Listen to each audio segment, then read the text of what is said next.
Hey guys, it's Rachel from freescrapbookingideasandvideos.com here with just a quick encouragement video.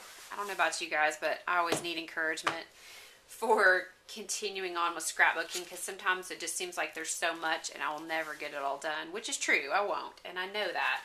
But I do like to keep working on it. So this is my 2009 Project Life inspired album.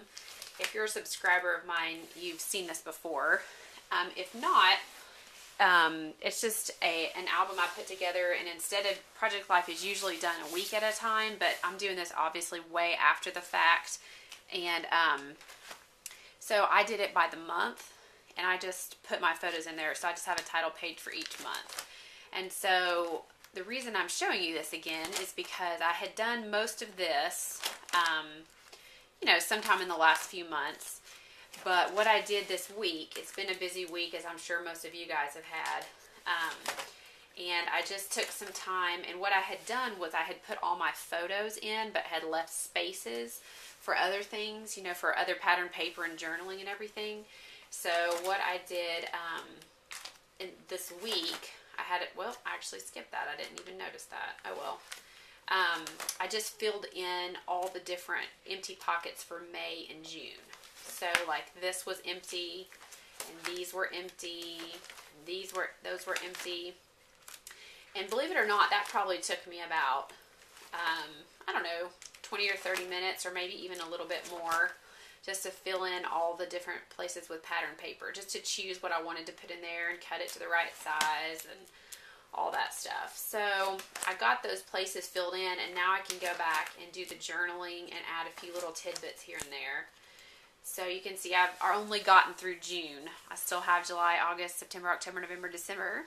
But it's just mostly encouragement that you can do things a little bit at a time. So like this whole album has been done that way. Here you can see I've got the empty spaces. This whole album has been done that way. I put the page protectors in, and then I put my photos in, and then I put the title pages in, but I hadn't put the stamping on there yet. Then one day I went through and did all the stamping. I'm not sure if I did it all in one session or not, but and then one day I was going through cleaning out stuff, and I found my 2009 calendar, and I wanted to put that in there because that's just such a huge part of the memories. So you can go back and remember the types of things you were doing in that stage of life and all that stuff. And so now I'm going back and filling in all the empty spaces with pattern paper. And sometimes I'll journal at the same time, but it's just encouragement to show you that you can do projects like this just a little bit at a time. You don't have to do it in huge chunks.